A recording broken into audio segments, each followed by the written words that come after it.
In this section, we're going to look at some common graphs in algebra that will come up over and over. These are kind of like the most basic form of the graph, and in the next section we're going to look at transformations that will help us graph different versions of these basic shapes, if you will. And so you want to memorize all of these basic shapes. Now the first two, they're here more for completion.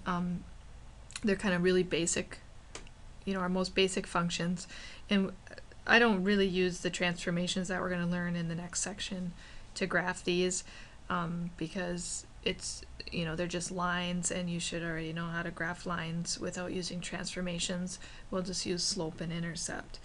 Now the first one is the case when you have y equals a constant. So here c is a real number.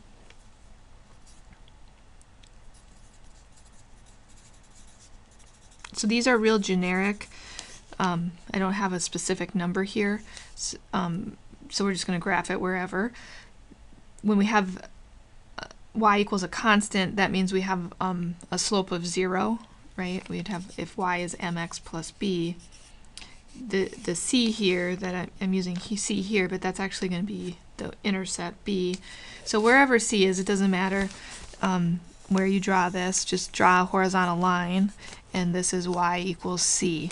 So I drew it where this graph is probably y equals 2.5, right? But keep in mind that could be anything. We're just stating this generally, that this is always a horizontal line.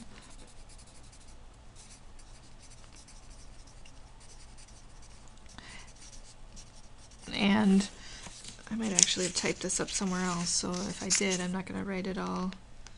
Yeah, it's right here. So I kind of summed it up here. These are going to be your lines where the slope is equal to 0, and so you've got a horizontal line. The domain is going to be all real numbers, and the range is, the only output is the constant number c. But I have that already typed up, so I won't write it again. Okay, let's move on to the next one. So in number 2, this is a line. This is a line when the slope is 1 and the y-intercept is 0. So here we have m equals 1 and b equals 0. And of course, in this function here, y equals x, the x and y coordinate are always equal to each other. And so what we get is this line here. This is sometimes called the identity function because whatever you put in is what you get out. But it's also a linear function with a slope of 1 and an intercept of 0. And the transformations that we're going to learn, and you may be familiar with some of the transformations from intermediate algebra or pre-college algebra or whatever equivalent course you took. You're familiar with some of those already, probably. We're going to go into a little more depth with those, but I probably wouldn't use them on a line because we can already graph a linear function easily just using slope and intercept. So on the next page starts the ones where you really want to memorize these shapes, because these are the ones we're going to really use for those transformations in the next section. So y equals x squared. Again, this is one a lot of you are going to be familiar with already, and hope that's just one less thing for you to memorize because you've already done it. So this is a parabola. The vertex is at 0, 0, and if you go over 1, 1 squared is 1, and negative 1 squared is 1. If you go over 2, 2 squared is 4, and negative 2 squared is 4. And then of course if you go over 3, 3 squared is 9, negative 3 squared is also 9. The output's always positive on y equals x squared. And so you get this parabola. And this one is really just the basic elementary quadratic function. So this is our, it's a quadratic function. So this is our most basic. And then, we can shift it around, flip it over, make it skinnier, wider. Those are all going to be the transformations that we're going to talk about in the next section. So this is y equals, I used y, but of course we can use f at x or whatever function notation we'd like. And then the domain of this function is all real numbers. And the range, if we're reading the graph, you can see it's 0 to infinity. right? Everything is above the y-axis. There are no negative outputs, and of course there's one value on the, I said y-axis, but I meant to say x-axis. So y is 0 on the x-axis. All right, the next one to memorize is y equals the absolute value of x. And some of you may remember this as the V-shaped graph. So here, when you of course, when you plug in 0, you get out 0 for y. When you plug in a positive or a negative value for x, the output, I didn't mean to put points there, sorry, like 1 or negative 1, the output is going to be the same. You'll get 1 in both cases. When you plug in 2 or negative 2, the absolute value of those two numbers is the same. You get 2 for both of them. And so on either side of the x-axis, you get the same points, and this is y equals the absolute value of x. And I should mention, both of these functions here are even. Notice they have the symmetry through the y-axis. I forgot to mention that up here. This one is even, and so is this one. We have the symmetry. If you plug in a positive or a negative here, you know, it reduces to what you would have got on the other side. So you've got a mirror image. All right, so this is our absolute value function. Again, our most basic form of it.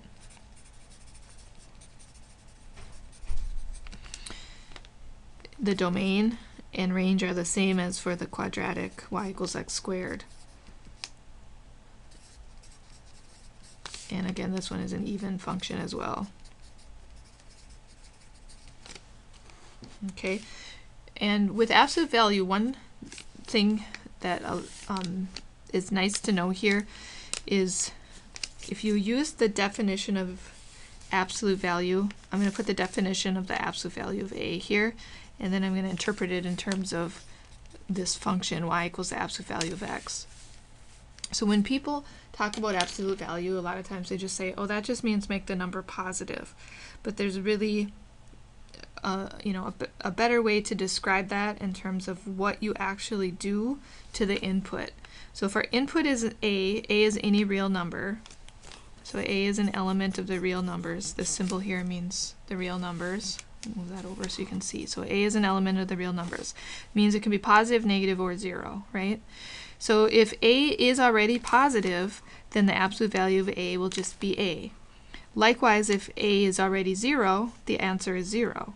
So we will say the absolute value of a is equal to a if a is greater than or equal to 0. But what if a is a negative? For example, if you take the absolute value of negative 5, you don't get negative 5, right? So you don't want to use a to represent it. You get the opposite of negative 5, which is 5. And so in our notation here, instead of writing a, we say, well, if a is already negative, we need to make it an opposite. And so we use negative a. And that's only going to be done if a is already negative. Okay, so this is the definition of absolute value.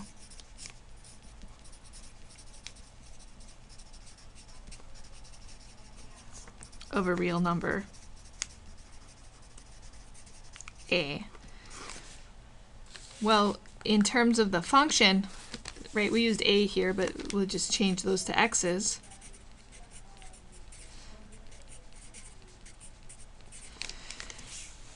Notice that this then is a piecewise function. Absolute value is actually a piecewise function. The first piece, y equals x, is the line we graphed on the previous page, the line y equals x, but you only take that part of the line if x is bigger than or equal to 0. So that part of the line actually gets deleted, and you just get this piece. The second piece is y equals negative x. That's a line with a slope of negative 1 and a y-intercept of 0, and that's this line. But again, you don't take the full line, because you wouldn't have a function then, right? You only take the piece of that that's less than 0. So this part gets deleted, and what you get is just this V-shaped graph. So a lot of people don't realize that absolute value is actually a piecewise function. It's just, you don't have to state it in the pieces. The pieces are from the definition value. Okay, but just, memorize that. Knowing this, it can help you interpret some harder problems later on. Okay, now on to the square root function. So for our square root function, we want the output to be a real number, so we're going to only plug in positive numbers or 0. We're not going to plug in any negative numbers. So the domain for this one is going to be 0 to infinity.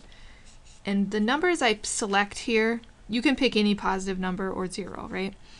I'm going to pick things that are perfect squares so that it's easy to calculate my square root and I don't need to do any approximating. So when I plug in 0, if you want, you can make a table here, it might help you. When x is 0, the square root of 0 is 0. So this goes through 0, 0. And then 1 is a perfect square. The square root of 1 is 1. So you've got the point 1, 1. And when you plug in 4, the square root of 4 is 2. So you've got this point. And I picked 4 because it's a perfect square. 2 and 3 are not. That's why I skipped them. And then 5, 6, 7, 8, none of those are perfect squares, but 9 is, so I'm going to use 9. The square root of 9 is 3. Okay, and you could keep going, but this is really enough here. What we get is this, it's a half a parabola actually. I shouldn't say it's like a half parabola, it is a half a parabola that lies on its side. Okay, and so the domain is 0 to infinity, the range is also 0 to infinity. So there's our square root function. Again, that's a basic one, and then we can transform it as we'll learn in the next section.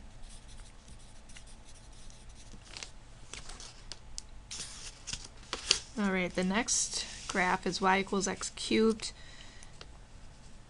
So in here, when you plug in 0, you get out 0. So this is a cubic function. Again, our most basic cubic function. And when you plug in 1, 1 cubed is 1. And when you plug in 2, 2 cubed is 8. Now if you plug in the opposites, plug in -1, -1 cubed is -1. And you plug in -2, -2 cubed is -8. So the graph looks like this. And this is actually an odd function.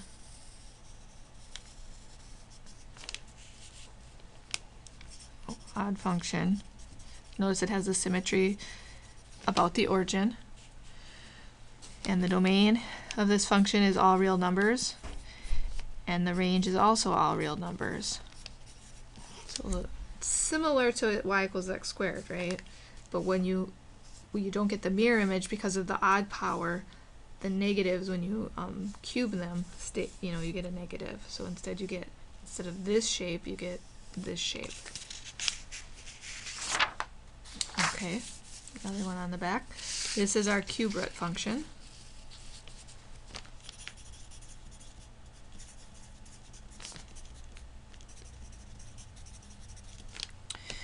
And just like with the square root function, and I picked perfect squares for my input, here I'm going to pick perfect cubes because it just makes the calculation easier. So when I put in 0, of course the cube root of 0 is 0. And 1 is a perfect cube. Cube root of 1 is 1. But then 2, 3, 4, 5, 6, 7, none of those are perfect cubes. But 8 is a perfect cube. 8 is 2 cubed, so the cube root is 2, of course. So I've got 8, 2. Now, the square root, we could only put in positive numbers or 0, but the cube root, because of the odd number of factors needed, you can plug in negative numbers as well, and the function will exist. So the negative numbers that are perfect cubes will just be the opposites of the positive perfect cubes. So when you plug in -1, the cube root of -1 is -1, and that's because -1 cubed is -1. And then the cube root of -8, well, -2 times -2 times -2 is -8, so we get -2. So we've got -1, -1, and -8, -2. And notice how this is very similar to the y equals cube, or or what did I say? Y equals x cubed, excuse me. It's that same kind of S-shaped, elongated shape, right? Turn the page back around. There it is. It goes this way. Here it's going this way. All right, let's look at the reciprocal function, y equals 1 over x. Oh, before I do that, I forgot to mention domain and range up here, and the fact that this is also an odd function. So the domain and range are both all reals. Look at the graph and verify that, and then this is an odd function.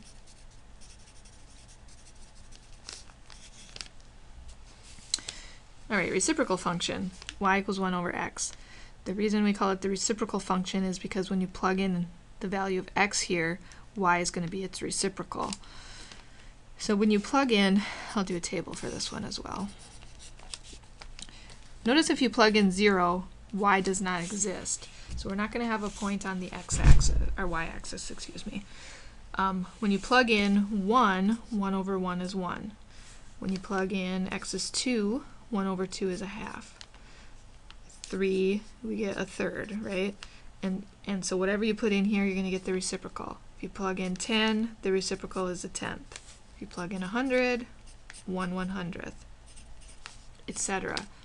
And so what's going to happen is as x keeps getting bigger and larger and larger and larger, notice the y-coordinate is getting smaller and smaller and smaller. Now, we skip from 0 to 1, right?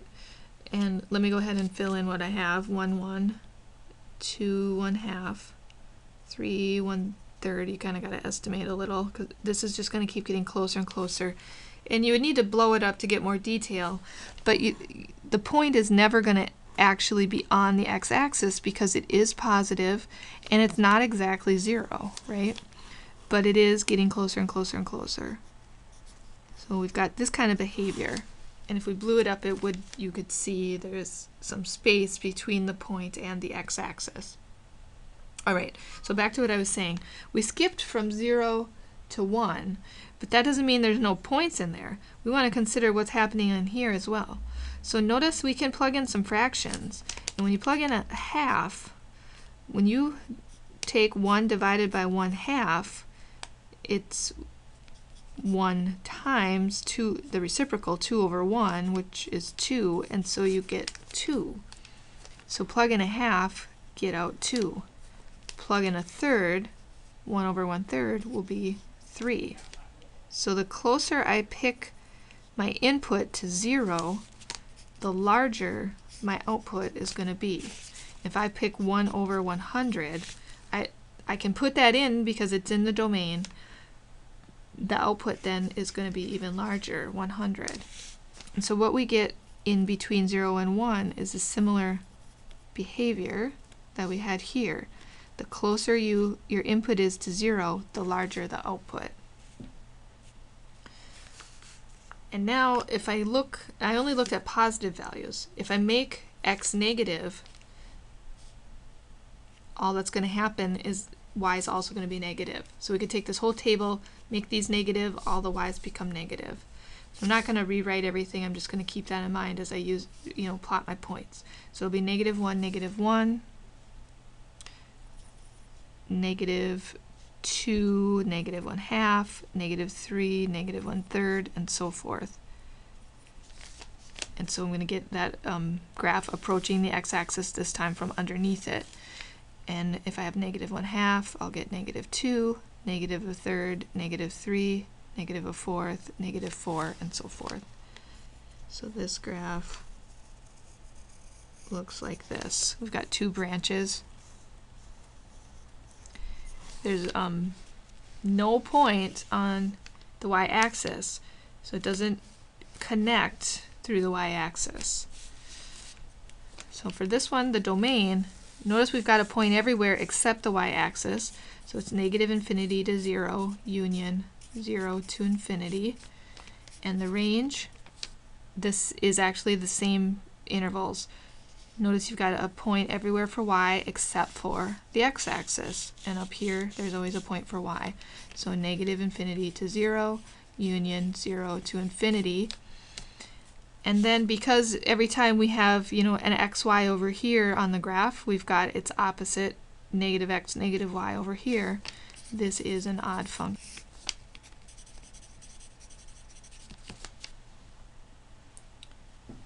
Okay, so there is another one to memorize. We're going to use that one more when we get to, I'm going to say it's chapter 4, where we talk about rational functions, because this is a rational function. Okay, and then number 9, we're not going to use this one with the transformations. I'm just going to mention this one so that you, if you see this in the future, you have some idea what it means, but it's not going to show up on the test or anything. But this, and I couldn't even, on my equation editor, I couldn't quite find the right notation. It looks more like this.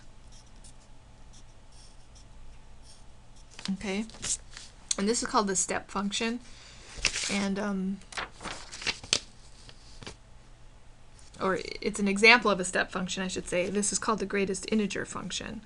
So y equals, let's say y equals, okay, it looks like that. So step function means, well, basically it's you've got different pieces, and when you graph it, they look like steps, like you could walk up the graph, okay?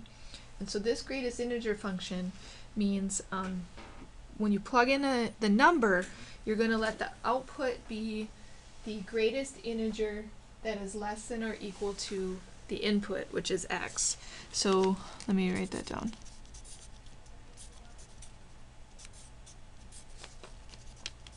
So that's the greatest integer. Okay, and you need to understand an integer. Can't remember if we reviewed this, but the integers are, you know, basically are positive and negative whole numbers and 0. Right, these are your integers. So no output is going to be a fraction, okay? So this notation means we've got the greatest integer that is less than or equal to x. X is the input. And so if you plug in, let's just do a table. Okay, so if your input is an integer, like 0, then that is your output as well. Okay? Here, let me go back here. Greatest integer that is less than or equal to x basically means you round down to the nearest integer. So I guess that's the thing that helps me remember. It gets confusing. Should I move up to the next one or down to the one before? The correct thing to do is to round down. And so when you plug in any numbers, okay, so I said 0, 0, right? Unless you're at the whole number, then you leave it the same. So when you're in between 0 and 1, you're going to round down to 0. So like a half, your output is going to be 0. And so what's going to happen is any input here, you get an output of 0. But then at 1, when you plug 1 in, that's 0 is not going to be the output. You're going to let you know, the greatest integer that is less than or equal to 1 is 1 because it's equal to itself. Okay, and then the step happens again. Now if you put in something like 1 1/2 or 3/2, you round down to 1. And so you get this step here. Okay, and of course I'm just picking halves because they're convenient, but you could pick any number in between 1 and 2 and that's going to happen. And then all the numbers between 2 and 3, you're going to go and round down to 2. Okay, and so you just get this step. And what happens here is you get a whole bunch of jumps. Okay, and this is going to work over here as well. When you plug in negative 1/2, for example, that, you know, and so the notation, you'd plug it into this little bracket thing. You're rounding down to -1. So we always round down to the nearest integer. Okay, if you remember that, I think it helps. All right, so I don't want to spend a lot more time on this. Like I said, I just want you to be familiar that this is a step function, and you get a bunch of jumps here. And the domain is actually all reals. Whoops, I'll use interval notation. Thinking ahead to the range. All reals. But the range is just the set of integers. -2, -1, 0, etc. Right? This would keep going. So a symbol in mathematics that we use for integers sometimes is z, so I'm just going to put z here. We like symbols, so we don't have to write so much. Right? The integers. Okay, so just be familiar with that. You maybe could use it, I might use it in an example or in a homework assignment, but not going to show up on a test. Let's put it that way. Okay? All right, and then here we're going to start learning all of these different functions. We've kind of started with the basic graphs, and as we continue through the semester, we're going to learn more and more about these different functions. And I'm putting these in here because these are basically the ones that we should already know a lot about. So we're not going to spend time on these ones because they're simple and you already studied lines in the previous course. So this is stuff that we already know about these functions. We're going to move on. Okay? So we're going to learn about and you know a lot about quadratic functions already also, but more in depth with quadratic functions. Polynomials of degree 3 or higher, we're going to study those, rational functions, etc. Okay, so we're going to start with the transformation stuff, and then that's going to help us as we study more and more of these functions. Eventually we're going to get to logarithmic and exponential functions as well, but that's going to come later. All right, so you can read through all of this on your own. If you have questions, let me know. But you should know a line. Of course, linear equations don't have to be in y equals mx plus b form, but if you have a linear equation, as long as it's not a vertical line, right, because then there's no y, but if you have a y in the equation, you can solve for y and put it in slope-intercept form. So your constant functions, that was like our first graph here. I'm calling them constant functions, but they're also linear functions, and I have that right here on this bullet. Okay, so these ones have a non-zero slope, and these ones have a slope of 0. Okay, and then of course, if we know the sign of the slope, we know whether the function is increasing or decreasing. I threw that one in there as well. Okay, one more problem in this section, and then only one video for this section. All right, so here, this is actually something that it's pretty much review because it's finding an equation of a line, but it's worded in a way that isn't familiar, so it doesn't seem like it's review, okay? But if you understand function notation, you understand that really when you're given an input and an output, you know a point on the graph. And because this is a linear function, we know we have a line, right? And so this means the input is 5 and the output is -6 is on the graph. And this one is telling us that the x here is -1 and the y is -8. These points are on the line. If you understand that, this isn't a hard problem. If you don't understand that, then it's just confusing. You don't know what to do, right? And so to find the linear function, we want to find the line. Whoops. I'm running my D and my L together. Find the line in the form y equals mx plus b. And we're going to use f for y. So, i.e. f at x equals mx plus b. So we need the slope and the y-intercept. Well, you can just, there's a couple ways to do it. Find the slope and then do substitution to find b. Or use point slope form, which is the way that I'm going to use. Either way, you need to find the slope first. So let's find the slope.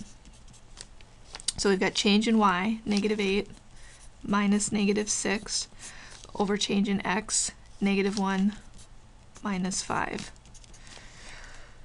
Okay, so we've got -8 plus 6 is -2. -1 minus 5 is -6. And that reduces to 1/3. Okay, so let's review point slope form. Remember, it's y minus equals m times x minus x1.